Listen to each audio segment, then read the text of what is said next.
Hey there, everyone. Today we're going to be looking at Chapter 2 of Simone de Beauvoir's The Ethics of Ambiguity. This is a very interesting work for understanding existentialist ethics, or at least the attempted justifications for it. And this chapter is titled Personal Freedom and Others. And of course, the primary focus of this chapter is going to be the idea of reconciling personal freedom, the likes of a sort of libertarian free will, with a duty to others.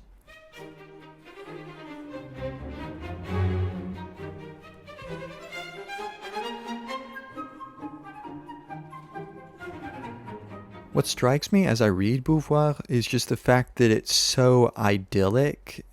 It's really quite naive. She speaks of a freedom that is no longer chained up by anything. Anything? That doesn't exist. She sort of wants to have this beautiful cake of freedom and also have some sort of moral constraint to some sort of responsibility, which those are directly in contradiction with one another, right? If you're bound by some sort of moral framework, then your decisions aren't free insofar as to be a good person is to be in a determinate number of ways, namely that which comports itself to the good. And she wants to talk about this vitality in being that comes through accepting the non-being that is the individual.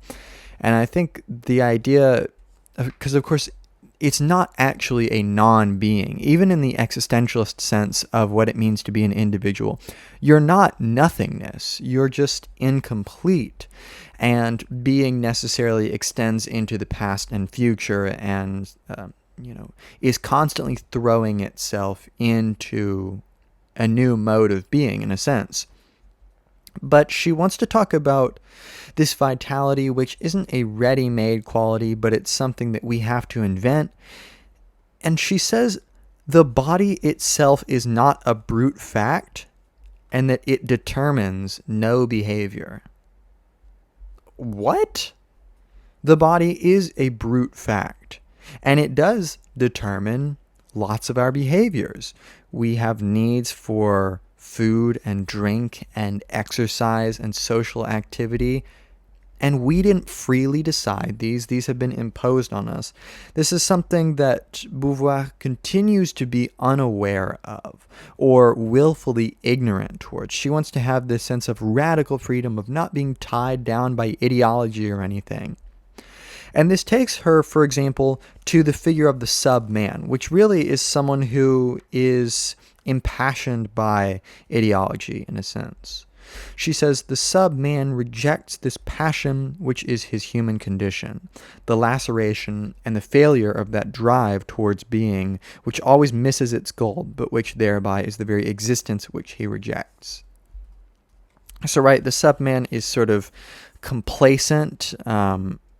She says, though we have defined him as a denial and a flight, the sub-man is not a harmless creature. He realizes himself in the world as a blind, uncontrolled force which anybody can get control of. In lynchings, in pogroms, in all the great bloody movements organized by the fanaticism of seriousness and passion. Movements where there is no risk, those who do the actual dirty work are recruited from among the sub-men. So, right, these are people who are complacent, who thrive on passivity and dogmatism, on having a being that is content on just being static, as she says, being bound by its bare facticity. And Beauvoir wants to talk about bare facticity as opposed to this radical sense of freedom, which transcends the facticity of the moment and becomes oriented towards a larger ethical project, towards creating a future, towards being bound to other subjectivities and thereby transcending its own subjectivity. But there's just an error in here with the notion of being able to transcend your subjectivity. Just because you're cognizant of others in your ethical system doesn't mean you transcend your subjectivity. It just means you reorient your subjectivity to be aware of other subjectivities, but you're still bound to the facticity of, for example, your thrownness, Geworfenheit in Heideggerian terms, of being thrown into being without having asked to have been here. And of course, the subman is going to take a rather nihilistic approach to that. But Beauvoir basically wants to say that the subman is constantly trying to deny the facts of existence which transcend himself. That he cannot keep himself from existing, he cannot efface the agonizing evidence of his freedom. So, right, it's like you're free whether or not you want to be free. As Sartre says, you're condemned to be free. Problem is, you can commit suicide. That seems that it would efface the agonizing evidence of one's freedom. You're not free anymore if you're dead. So once again, I think we see that Beauvoir's thought wants to be very idyllic without actually facing reality. But of course, there is some good stuff in here. She speaks, and she spoke about this in chapter 1, of trying to get outside of this notion of an independent justification of existence. For Beauvoir, any notion of value is circular. Any notion of justification is circular.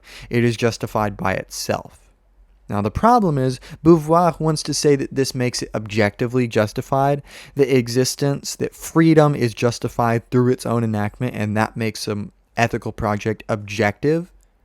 But it doesn't. It makes it subjective, and it makes it something we can live with pragmatically.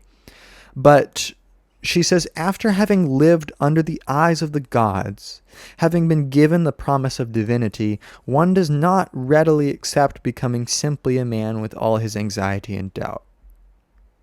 Right? This is true. When we've been sold this notion of objectivity of the ethical life for so long, right? Of living the good life, being faced with our thrownness is hard. So at least Beauvoir is able to realize that.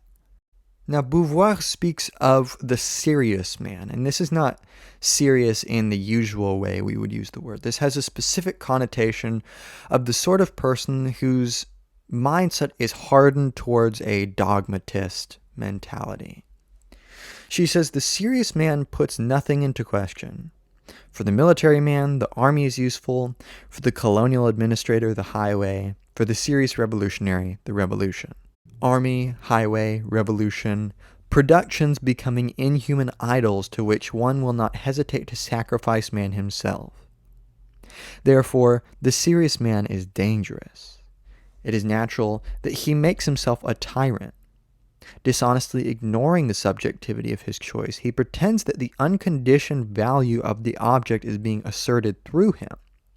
And by the same token, he also ignores the value of the subjectivity and the freedom of others, to such an extent that, sacrificing them to the thing, he persuades himself that what he sacrifices is nothing. The colonial administrator who has raised the highway to the stature of an idol will have no scruple about ensuring its construction at the price of a great number of lives of the natives. For what value has the life of a native who is incompetent, lazy, and clumsy when it comes to building highways? The serious leads to a fanaticism which is as formidable as the fanaticism of passion. It is the fanaticism of the Inquisition, which does not hesitate to impose a credo, that is, an internal movement by means of external constraints. It is the fanaticism of the vigilantes of America, who defend morality by means of lynching. It is the political fanaticism which empties politics of all human content and imposes the state not for individuals, but against them.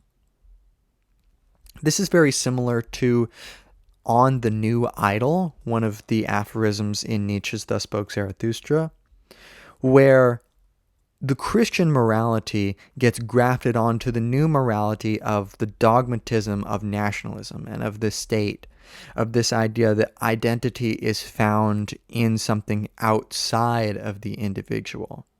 So in this sense, Beauvoir is saying that when one gives oneself up to a notion of value that is outside of oneself, that one hasn't contemplated and decided if it is actually valuable or if it comports with one's sense of value, it leads to a blindness towards the implications of one's actions and it quickly becomes a sort of meaningless ends justify the means mentality. She speaks of the desire to rid oneself of one's subjectivity, but it constantly risks being unmasked. It is unmasked. Transcending all goals, reflection wonders, what's the use? There then blazes forth the absurdity of a life which has sought outside of itself the justifications which it alone could give itself. So, right, there's this idea that you ultimately do have a groundless approach to value. I think about this in the gender discussion, for example, of the significatory value of masculinity. In other words, what practices are considered masculine and which are not. That's ultimately a subjective question, insofar as masculinity is a marker of one's subjectivity, which is marred by cultural practices and by what it means to a particular moment in history to be masculine. So, for example, asking what's the use to life itself, you're not going to get some independent answer. Now, the problem is, she implies here in the next few sentences that there is a freedom which might have genuinely grounded these impulses. But how would this freedom genuinely, and genuinely is the weasel word here, how would this properly ground our notions of value? It'd still just be an arbitrary, free choice, right? And in order to justify this supposed freedom, she says that freedom is basically affirmed in existence itself, that those who choose to reject freedom, they draw nearer to the sub-man, and they exist, and they know it, and they're trying to deny this.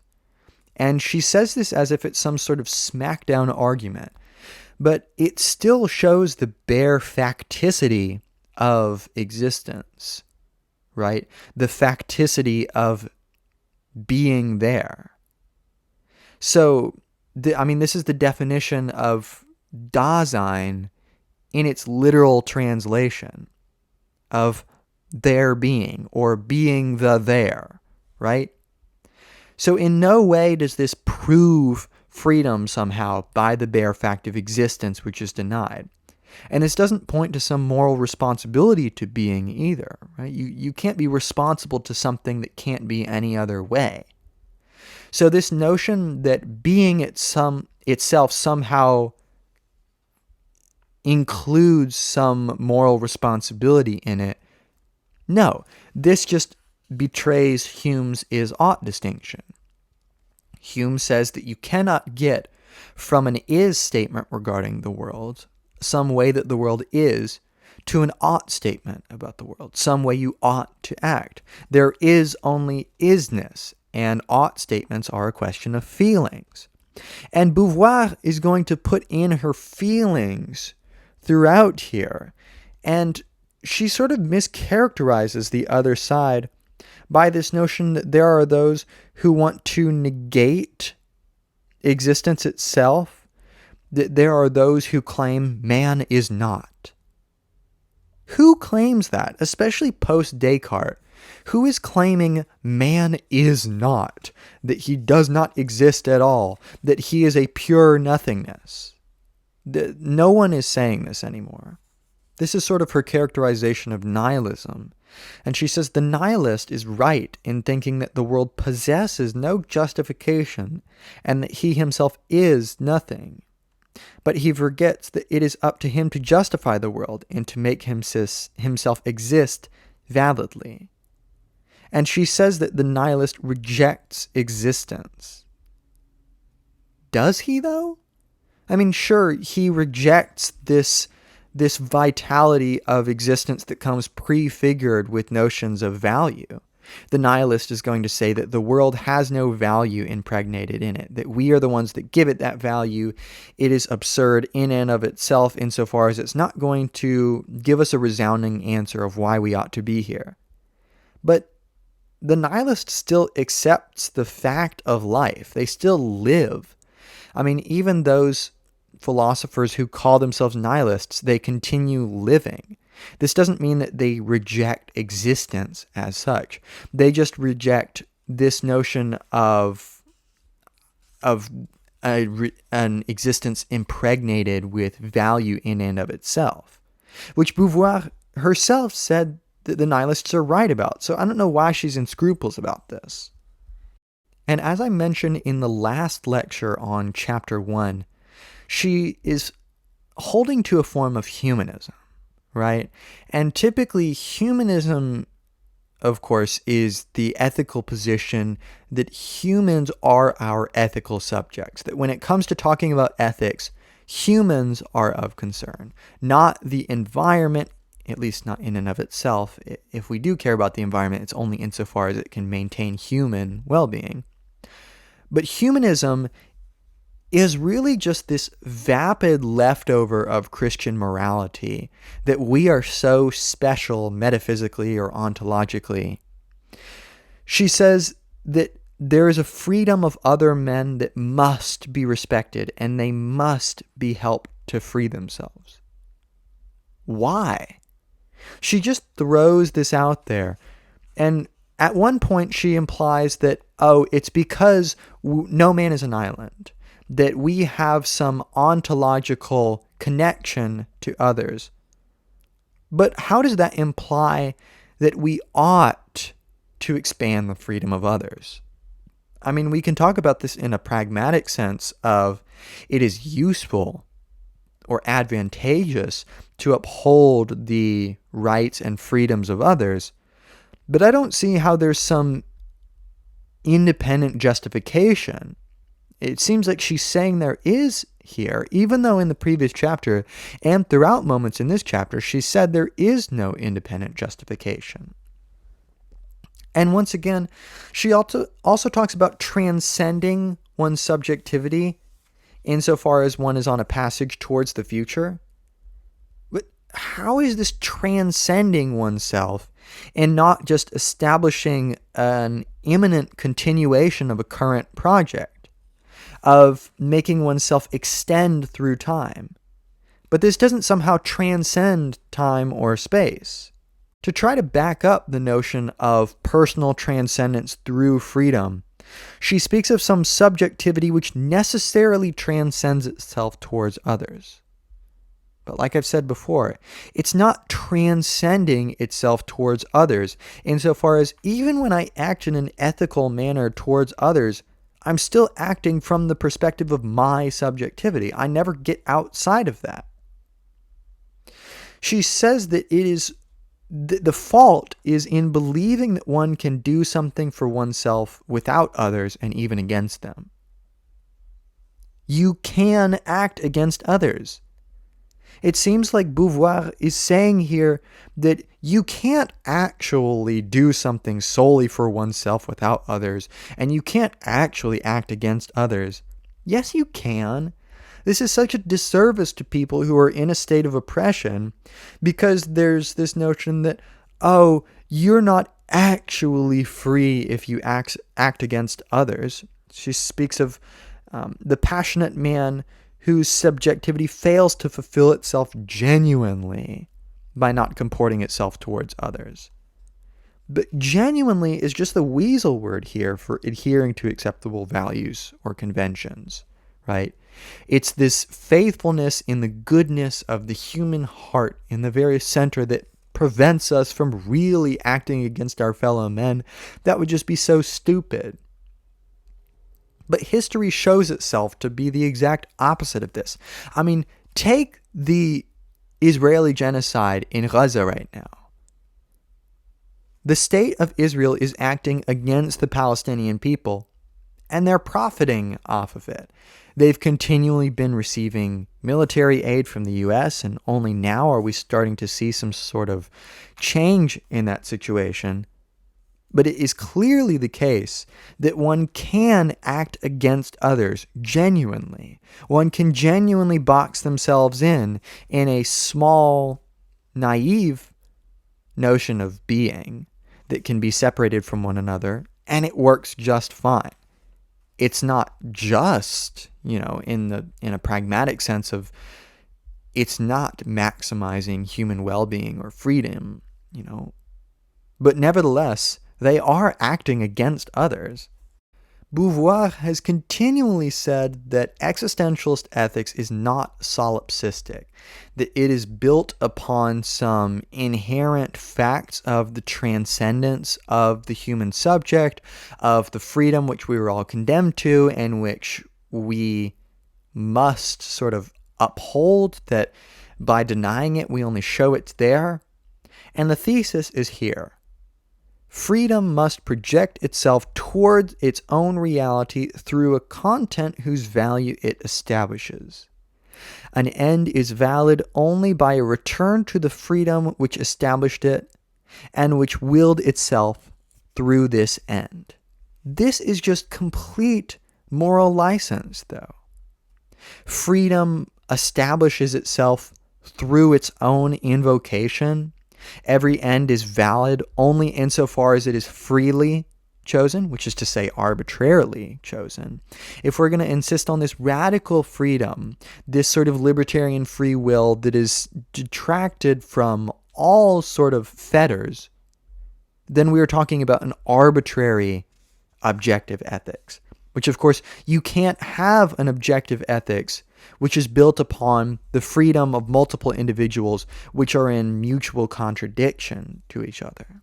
So that being said, as we've continued to work our way through the ethics of ambiguity, I'm not too pleased with Simone de Beauvoir's thoughts. I'm not really feeling the rigorosity in the thought. I'm not feeling even the ability to genuinely understand opposing positions like Nietzsche, like Marx, like nihilism.